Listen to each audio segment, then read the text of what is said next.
Assalamualaikum warahmatullahi wabarakatuh. Alhamdulillahirrahmanirrahim. Wassalatu wassalamu ala sayyidina Muhammadin wa ala alihi washabihi ajma'in. Yang terhormat Bu Ikfi Qaulita selaku dosen pengampu mata kuliah pembelajaran inklusi PAI dan juga teman-teman yang berbahagia. Di sini kami dari kelompok 11 yang beranggotakan saya sendiri Indana Zulfa Hikmatul Laili, kemudian Mbak Iwana Zulfatun Nikmah, dan Mas Hamam Nasruddin. Kami dari kelompok 11 akan mempresentasikan tentang inklusi dalam PAI, yakni inklusi proses pembelajaran dan inklusi pada materi pembelajaran.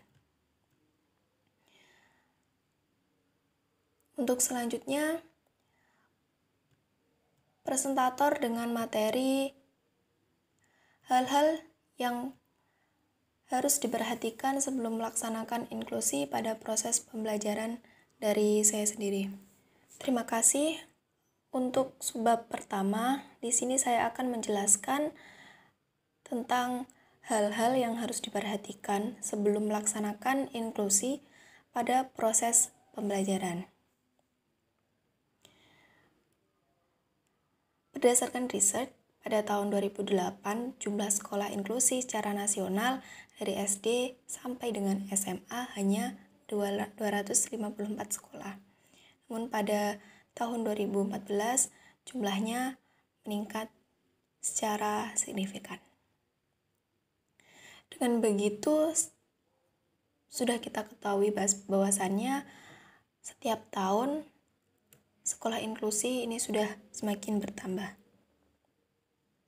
Nah, dalam penyelenggaraan sekolah inklusi tidak mudah karena membutuhkan kesadaran dan dukungan dari berbagai pihak. Di antaranya yaitu sekolah, kemudian orang tua, guru, dan juga pemerintah. Dari sekolah, tidak cukup hanya merencanakan untuk menjadikan sekolah inklusi, namun juga harus menyediakan guru khusus, memberikan pelatihan kepada guru kelas dan guru bidang studi, dan juga penyediaan sarana dan prasarana sekolah yang ramah terhadap ABK dan berbakat khusus. Nah, jika tidak serius merencanakannya, maka sekolah inklusi hanya akan menjadi sebuah status saja, tetapi praktik pendidikan di dalamnya tidak memberikan dampak positif terhadap anak-anak. Yang kedua, orang tua, yaitu orang tua sangat penting untuk menyekolahkan anaknya ke sekolah inklusi, yakni berbaur dengan anak-anak normal. Nah, orang tua juga bekerja sama bersama guru dan guru sekolah dan juga pemerintah.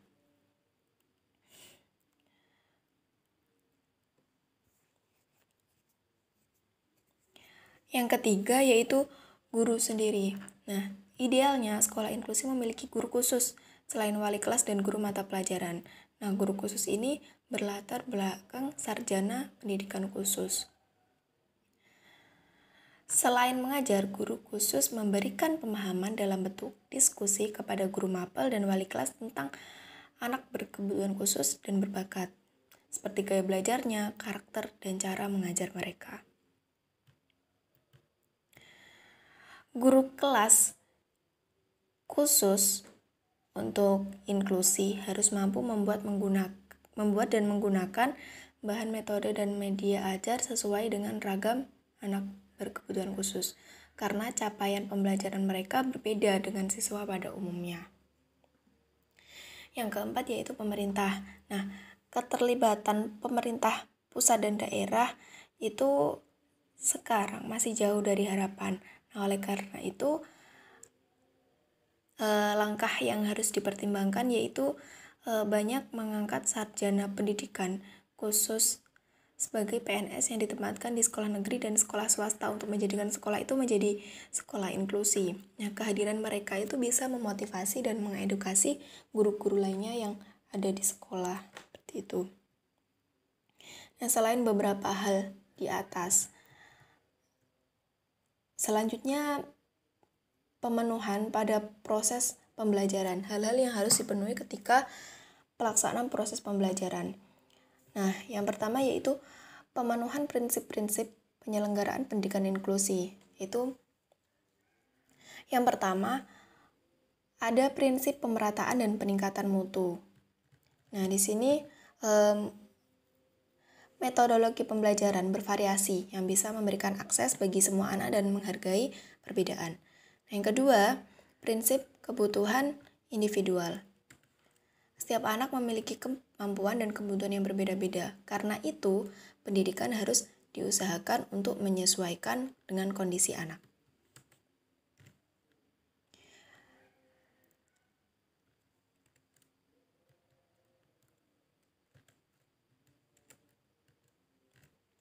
Yang ketiga, prinsip kebermaknaan.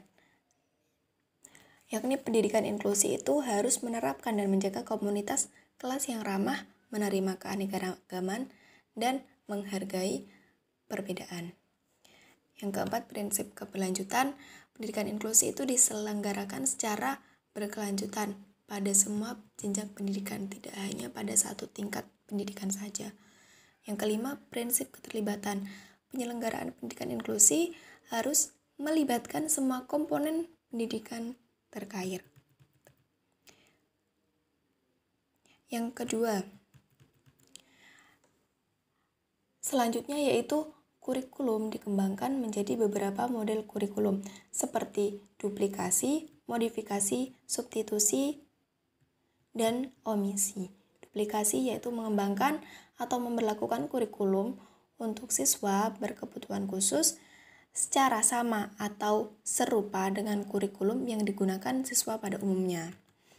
Yang kedua, modifikasi dengan memodifikasi kurikulum umum yang diberlakukan untuk siswa-siswa reguler, kemudian dirubah dan disesuaikan dengan kemampuan siswa berkebutuhan khusus. Kurikulum yang ketiga yaitu dikembangkan seperti dengan menggunakan substitusi. Nah, yaitu mengganti sesuatu yang ada dalam kurikulum umum dengan sesuatu yang lain. Karena hal tersebut tidak mungkin diberikan kepada siswa berkebutuhan khusus. Yang keempat, omisi. Omisi ini merupakan upaya untuk menghilangkan sesuatu, sebagian atau keseluruhan dari kurikulum umum, karena hal tersebut tidak mungkin diberikan kepada siswa berkebutuhan khusus. Kalau yang substitusi tadi mengganti sesuatu, kalau yang omisi ini upaya menghilangkan sesuatu, sebagian ataupun keseluruhan. Hal yang harus dipenuhi selanjutnya yaitu pemilihan model pembelajaran inklusi, bisa dengan kelas reguler ataupun bentuk kelas reguler dengan cluster. Yang ketiga, bentuk kelas reguler dengan pull out. Yang keempat, bentuk kelas reguler dengan cluster dan pull out. Yang kelima, bentuk kelas khusus dengan berbagai pengintegrasian. Yang keenam, bentuk kelas khusus penuh di sekolah reguler. Mungkin ini untuk pemilihan model pembelajaran inklusi sudah dijelaskan pada bab sebelumnya. Sekian dari saya, dilanjutkan oleh presentator berikutnya. Materi selanjutnya adalah layanan kebutuhan khusus dalam pembelajaran di sekolah inklusi. Sekolah bertanggung jawab menyiapkan anak menjadi manusia dewasa yang memiliki keterampilan sesuai talentanya, memiliki kompetensi yang sesuai standar nasional pendidikan. Sekolah adalah sebuah tim mencetak anak yang berkarakter Indonesia, berwawasan global, menyiapkan menjadi manusia yang mandiri dan bertanggung jawab. Tim pencetak dalam hal ini adalah guru sebagai ujung tombak di kelas yang mendampingi anak, perlu memiliki wawasan tentang proses layanan pembelajaran yang siap melayani kebutuhan peserta didik yang sesuai dengan karakteristik dan setiap kebutuhan peserta didik yang memiliki kebutuhan khusus maupun yang non-kebutuhan khusus. Kepala sekolah, guru, dan tenaga kependidikan yang menjadi tim terdapat di sekolah perlu memiliki pemahaman tentang prinsip-prinsip pendidikan inklusif. Layanan pendidikan di sekolah bagi anak berkebutuhan khusus sesuai dengan kebutuhan dan karakteristik setiap anak. Berikut layanan bagi anak. Yang pertama, anak tunanetra. Anak tunanetra belajar terutama melalui pendengaran dan perabahan. Bagi mereka untuk mengerti dunia sekelilingnya harus bekerja dengan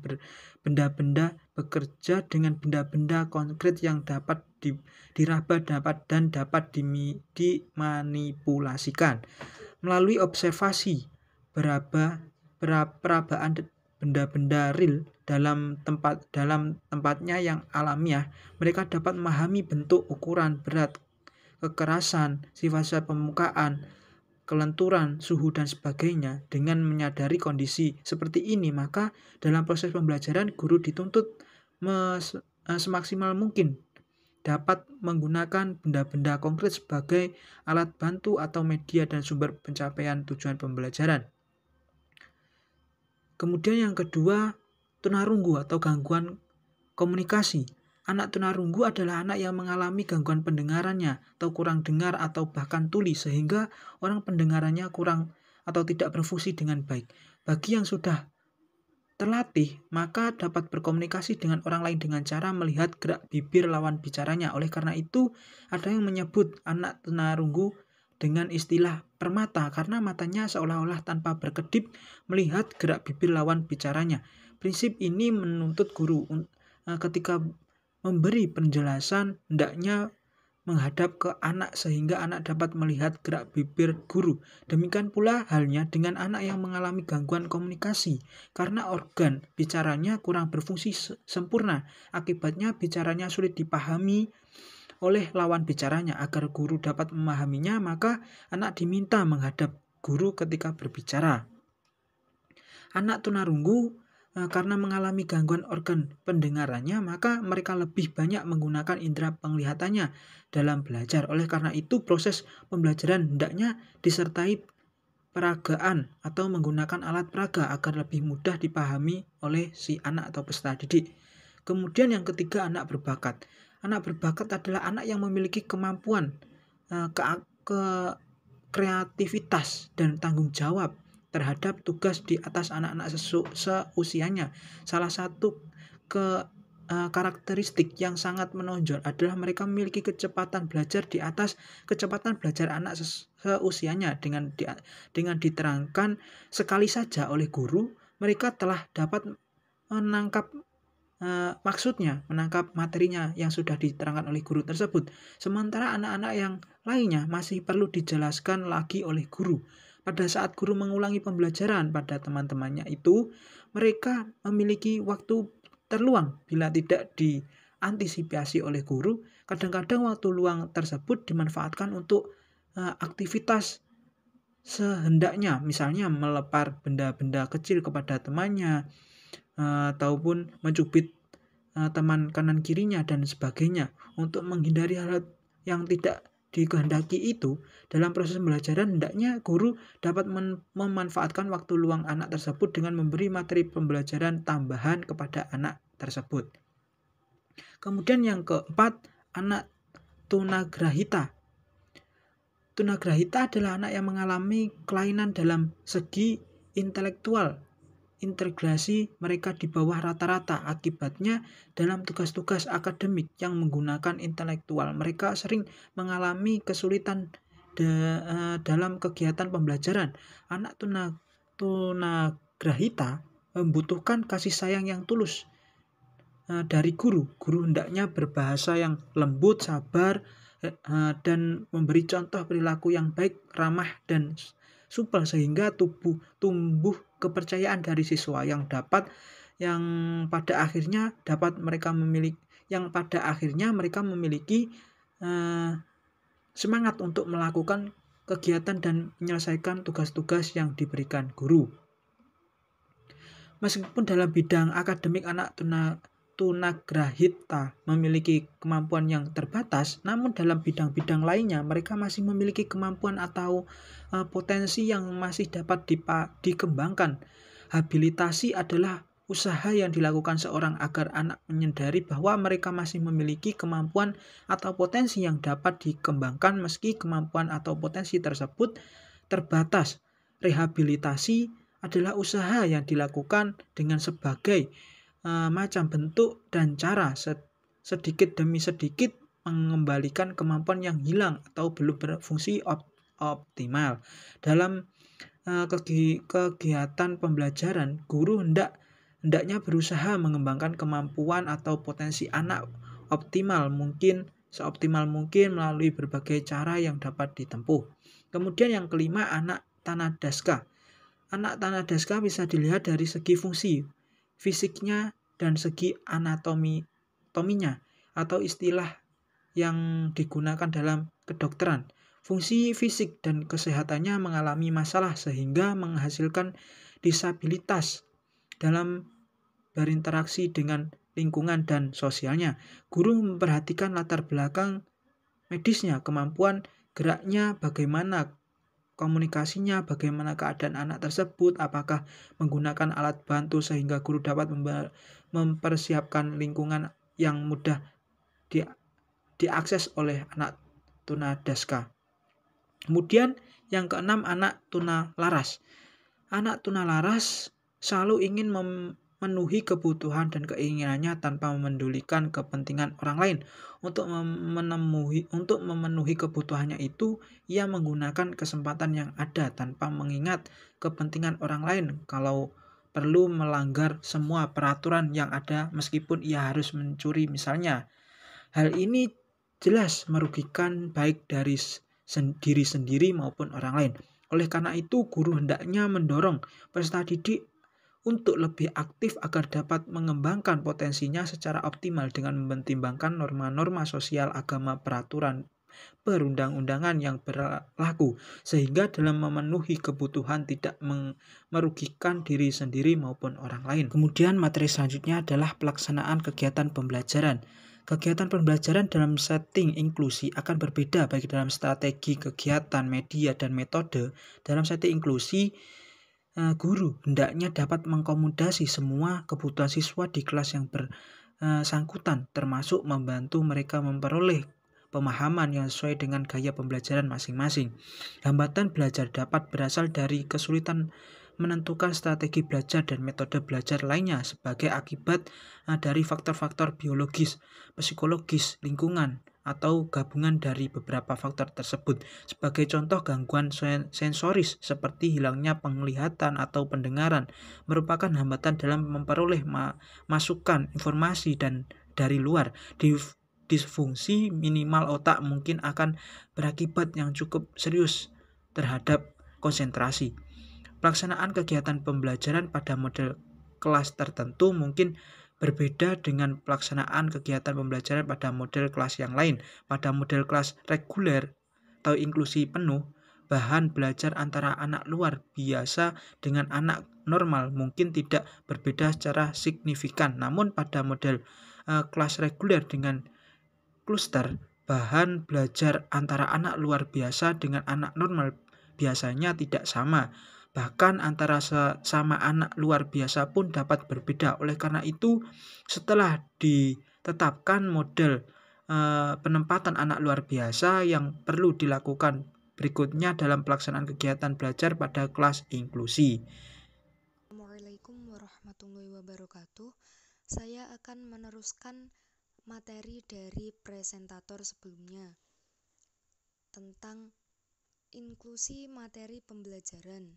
Contohnya, pada anak tunanetra. Anak tunanetra adalah anak yang karena sesuatu hal mengalami kondisi penglihatan yang tidak berfungsi sebagai semestinya. Ketunanetraan akan membawa akibat timbulnya beberapa keterbatasan bagi penyandangnya, antara lain adalah keterbatasan memperoleh informasi. Oleh karena itu, untuk memperoleh informasi penyandang tunanetra terutama yang mengalami tingkat buta akan menggunakan dria-dria non-visual yang masih berfungsi seperti pendengaran, dria perabaan atau taktual, dria pembau, serta dria pengecap atau perasa. Untuk materi pengajarannya, sebelum mengajar, tugas guru umumnya dan tugas anak tunanetra khususnya adalah menyiapkan segala sesuatu termasuk mempersiapkan materi pengajaran. Seluruh alam semesta beserta segala sesuatu yang berkembang di dalamnya dapat menjadi sumber dari pengembangan materi pengajaran. Oleh karena itu, materi pengajaran sangatlah luas dan tidak mungkin dipelajari oleh seseorang secara tuntas. Materi pengajaran perlu dipilih sesuai dengan kondisi dan kebutuhan anak serta dapat dijadikan sebagai dasar untuk mempelajari lebih lanjut alam semesta beserta seluruh kehidupan manusia. Pengembangan materi pembelajaran dapat diawali yang mudah ke yang lebih sulit, dari yang sederhana menuju ke yang lebih kompleks atau ke arah tercapainya suatu pengetahuan, mengembangkan sikap serta kecakapan hidup. Dalam sekolah terpadu atau inklusi, anak-anak berkelainan termasuk anak-anak tunanetra adalah siswa dari kelasnya atau dari para guru kelas atau guru pembimbing studinya. Namun demikian, jika siswa tunanetra mengalami kesulitan di dalam kelas, yang bersangkutan akan pergi ke ruang sumber atau ruang khusus untuk mendapat bimbingan dari guru sumber atau guru khusus di dalam kesulitan yang sedang mereka hadapi.